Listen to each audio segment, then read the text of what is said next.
خانوادتون رو معرفی نمی‌کنید؟ چرا که نه؟ محمد مادر فرزندان من است. ابو جعفر پسرم که بعد از من وکیل حضرت خواهد بود. ایشون که اسمش محمد بود. کنیه‌اش ابو جعفر است. یعنی چی؟ من بعدم میگم به شما. میفرمودید جناب عثمان. نوه‌ام کلثوم ایشان هم فائزه عین دخترم است. کتاب شویش برسد در خانه ماست. در داستانی که میخواهم تعریف کنم فائزه نقش مهمی دارد. یعنی نقش اول زن؟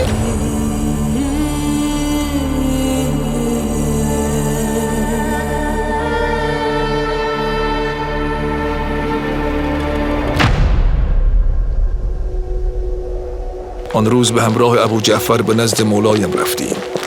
در معیت ما شیخ کلینی هم بود. مثل همیشه از همان درب مخفی داخل مغازه پارچه فروشی محمد ابن قطان وارد شدیم. شیخ کلینی؟ همون عالم معروف؟ میشناسیش؟ آره میشناسمش. زمان ما خیلی معروفه. اون نویسنده کتاب اصول کافیه. درسته؟ حتما خودش است. آن روز آقا خبری خاص و مأموریتی به من دادند. باید همین فردا صبح به جنوب بروید. اردوگاه زنگیان. یک زن با شما باشد. بهترین نفر نوه‌ات کلثوم است. از خزانه پول بردار و حبیب را هم همراه ببر. جرس را هم ببر. جرس اسم اسب امام بود. فدای شما، مگر چه شده؟ قصه نخور. پسرت احمد در بند زنگی هاست. برو. دعای ما بدرقه راحت. انشاءالله با او باز میگردی. دست آقا رو بوسیدم و به سرعت آماده شدیم و حرکت کردیم. حدود ظهر فردا رسیدیم به روستایی نزدیک اردوگاه زنگی ها. دنبال محلی برای اسکان میگشتیم که دیدم کلثوم با دختری هم صحبت شده. ما به دنبال جایی برای 1-2 روز ماندن میگردیم. سراغ دارم. به شما نشان میدهم. شاید خوشتان بیاید. راه افتادیم. شهر پر از سرباز بود. بد نیست مقداری گوشت هم بخریم برای طبخ غذا. هیچ کدام نه مشروع است نه سالم. ما نان داریم و مقداری ماهی نمکسود. البته که ما سلامت را به لذت و مزه ترجیح می دهیم. به خانهشان که رسیدیم بیشتر به مخروبه میخورد. 2 اتاق، 1 نخل سوخته، 1 چاه. این اتاق برای شما. سیلویش را خودم بافتم و خوب است برای نشستن. زیباست. معلوم است که هنرمندی. میدانم جای چندان مناسبی نیست، اما هم است. برادرم سردار است. کسی جرأت نمی کند به اینجا تعرض کند. تا به خودم آمدم دیدم که کلثوم تیز و چابک همه چیز را رو به راه کرده. آن زمان 16 سالش بود. یادت میآید دخترم؟ حبیب را هم فرستادی حیات را تمیز کند و هم اطلاعات کسب کند و برای من شربت عسل مهیا کردی.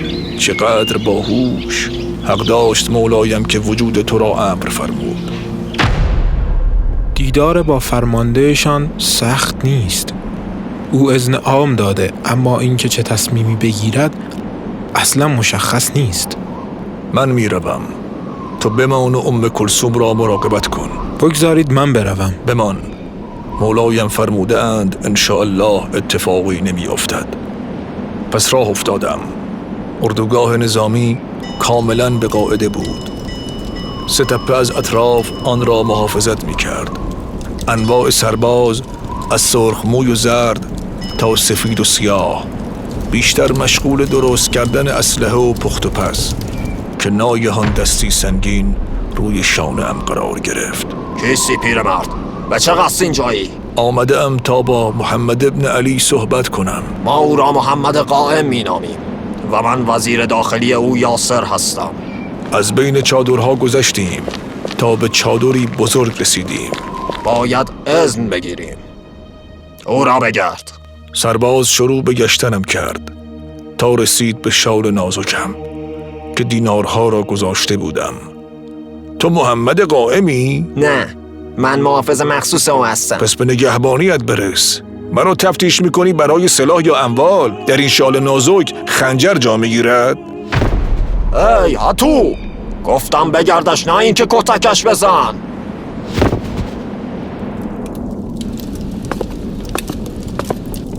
اون وسطی قائم است. تنها یاد مولایم آرامم می کرد.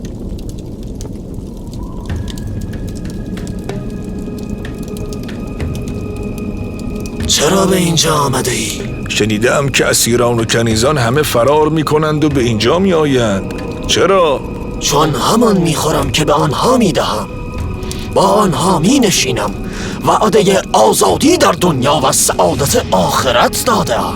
برپا کننده عدل هستم از نسل امام باقر و خونخواه جدم حسین ابن علی. پس مهدی قیام کننده تو هستی.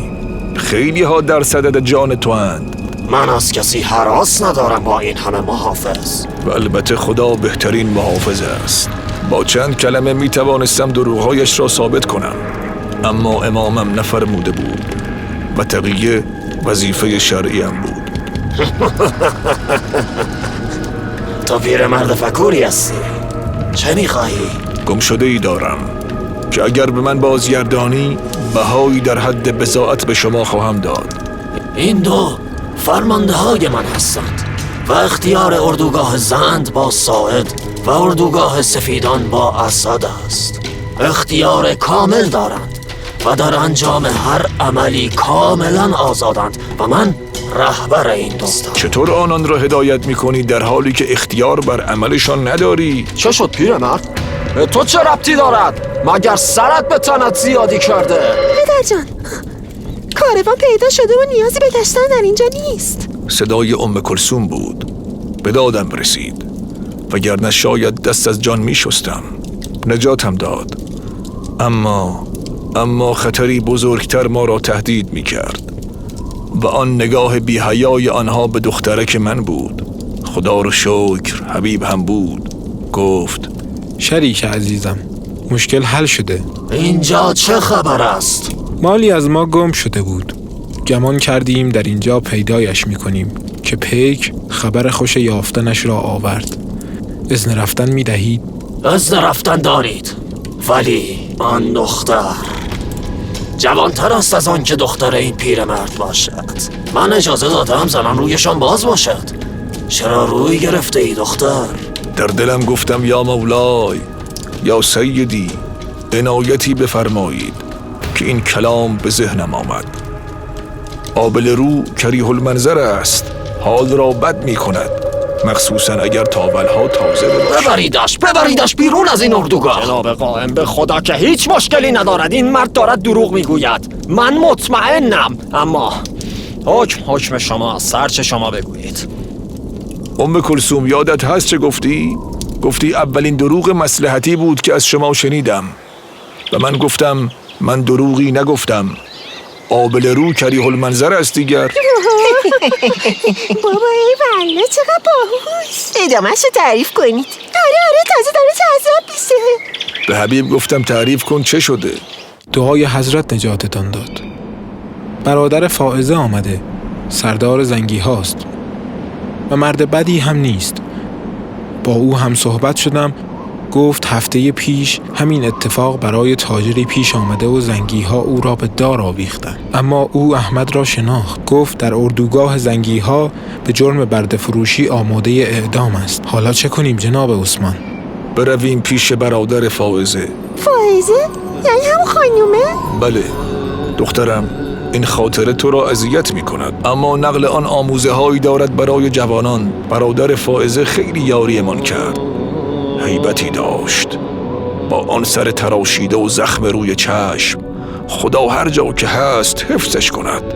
می توانم او را آزاد کنم با 30 دینار. شاید گرفتی و بریانی پسرم را به من تحویل دادی. ما رنگ غذا و خوراکی نمی بینیم، اما حرام سرمان می شود پیرمرد. تو هم سردار همان زنگیانی. 15 دینار اول، 15 دینار پس از آوردن پسرم و 20 دینار پس از دیدن بیابان. فکر می کنی برای من کاری دارد تو و این نوکرت را بکشم و اموالتان را بردارم؟ میدانی من و این خواهرم چرا اینجاییم؟ از دست اربابان ستمگر به اینجا پناه آورده ایم. زخم روی صورت و کف پای آن دختر را نمی بینی؟ حیف که به آخرت اعتقاد دارم. پسرت را میآورم و 30 دینار را میگیرم. 20 دینار را هم برای خودت بردار. اما خواهرم را باید ببری. اگر آمدم و پیدایتان کردم که هیچ، وگرنه اختیارش با تو. چرا به من اعتماد میکنی؟ الان که قصد جانم را کرده بودی. در اردوگاه رفتارت با غلامانت را دیدم. تو اصلا مثل اربابانی که من دیدم نیستی. انگار این مرد حبیب پسرت است. بعید است نوجوان مرد باشی. و اینکه راه دیگری هم ندارم. قبول. او در خانه من آزاد خواهد بود. برای شوی پیدا میکنم و جهازش را میدهم عین دختر خودم. پس من میروم. اگر دیر کنم کار از کار میگذرد. بدرود. برو به امان خدا.